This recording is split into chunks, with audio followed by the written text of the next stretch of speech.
What I've just done is one of the best kept secrets probably in raised bed gardening. Leave a comment down below if you guys have heard of it before. But before you fill your beds up with dirt, you'll want to put some hardware cloth in here. And what that'll do is it'll keep all your tunneling animals, your moles and voles and everything that likes to eat the roots of your plants, it'll stop them from tunneling up through your nice raised bed and killing all your plants. There's lots of stories where people, their plants were just dying on the top and they couldn't figure it out. And it turns out they had some moles or voles in there eating all the roots. That's why they say an ounce of prevention is a pound of cure.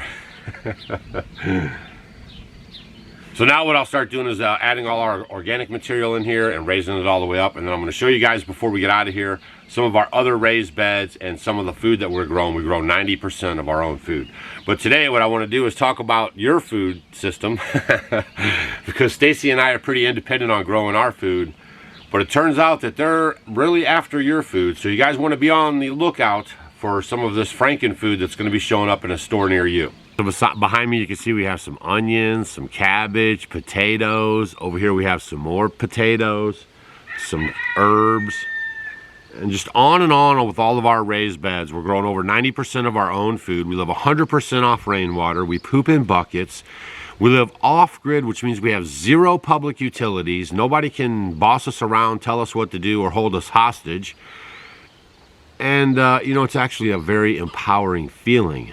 We post videos on YouTube kind of showing our lifestyle and lately talking about the injustices that are going on right in front of your face. And right now, this week, we're focused on the food, right? Because if you control the food, you can control the people. And it's my belief and my wife's belief and many other people's beliefs that they're actually tainting the food to keep you sick. I know, what an idea, right? So today's story is people can eat these gene-edited pigs. The United States Food and Drug Administration has authorized gene-edited pigs' entrance into the food chain for human consumption as German-style sausage. Hold on, did I hear that right? As German-style sausage? Man, there's some psyops going on with every single story they're printing out here, right? Gene editing can make changes in an organism's DNA that could occur in natural or through selective breeding, but would take much longer without a tool like CRISPR, C-R-I-S-P-R. There was another bunch of people that was trying to get the best genes for humans. Who was those people? Yeah, they were killing all kinds of people to make sure they got the best genes. Okay. The FDA authorization is investigational and limited to these particular pigs, but shows that gene editing livestock to quickly produce desirable traits for improved food production is a valuable strategy for helping feed the planet's growing population. Let me tell you guys a few things just right off bat. You know, I won't tell you, but I just want to share with you. The world's population is declining. Okay? You can go look this stuff up anywhere on the planet right now. Go look it up. Populations are declining. So that right there is just putting it in your ear so you accept the fact that we're just overpopulated and we need to do this stuff. We need to mess with God's design. So that's your first red flag. Second red flag is improved food production, a viable strategy to feed the planet. Our food produces itself. You know, it's called God's design. So I don't know if you guys have been paying attention to all the stuff that's going on, but it's quite literally everything going against God's design, right? Man is figuring out who can live and who can die, how many people should populate the earth. My scriptures say to be fruitful and multiply, right? And now we have them messing with the genes, and we know this has been going on for a while, and we accept it. So that's why it's only going to get worse. It's important for a university to set the precedent by working with federal regulators to get these animals introduced into the food supply, says John Oatley, a professor in the School of Molecular Bioscience at Washington State University's College of Veterinary Medicine. That's not medicine. If we do not go through that process, all of the research we're doing is for naught because it will never make it out into the public. Oatly uses gene editing tool CRISPR to improve genetic traits in livestock, and it's working towards an FDA approval for a line of genetic edited pigs.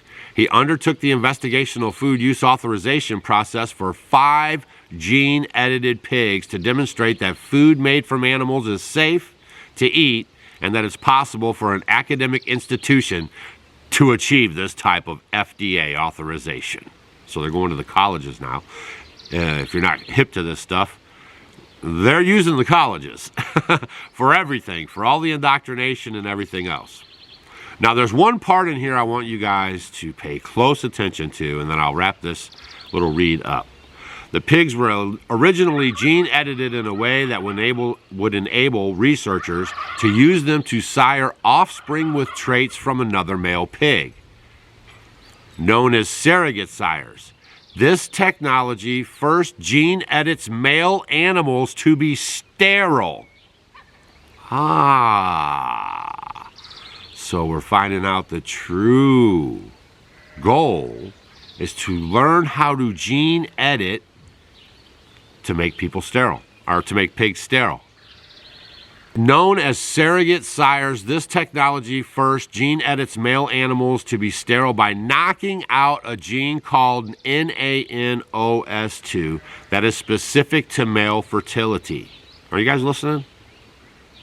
The animals can be implemented with another male's stem cells that create sperm with that male's desired traits to be passed on to the next generation.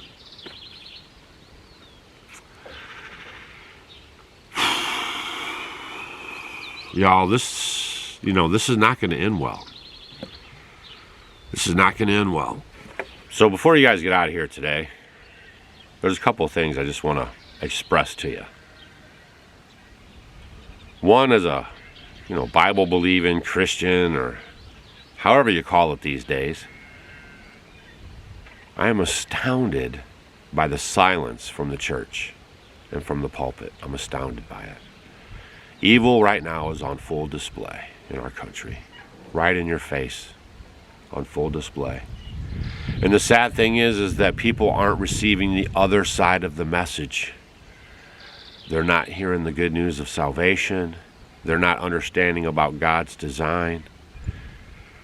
And so all they're going to hear is this other alternative nonsense about how man can make this stuff, can make all the stuff that you see around you. Man can just make it, which is a total farce and is going to end pretty bad. So that's just one thing that's kind of on my heart right now. So leave a comment down below. Is it on your heart too? Good Christian people are just, Bible believing people are just kind of standing around and just kind of watching all this break loose, while the other side, the adversary, they're loud and in your face. I don't know. It's just something to watch, actually. I never really saw this coming. I thought we'd be a lot more vocal in the streets or talking about it or whatever. But we're going to do our part, and we're trying to encourage you guys to grow more food. Just try to find a place you can grow more food. Learn about foraging. You guys can forage a lot of food. We say we grow 90% of our own food, but that counts our foraging. We have all the foraging around us. We forage lamb's quarter, dandelions, pine needle tea. We drink pine needle tea. We have videos on all this stuff. Ever since we left the city and we came to the country and we started learning, about God's design more. It's one thing when you're in the city and you're going to church and you're reading the scriptures, but it's another thing when you're out here planting seeds and you're growing food. And, the Father is literally providing all of our sustenance. We only go to the store or participate when we want to. So that's why we post these videos, so we can actually show you guys that you can do it. There is another way. There's another way. All right, I don't know, but you guys have a great day. Thanks for stopping by the homestead, and just stay vigilant out there, okay? And we got more videos coming up, more information to share. We'll see you guys on the next video.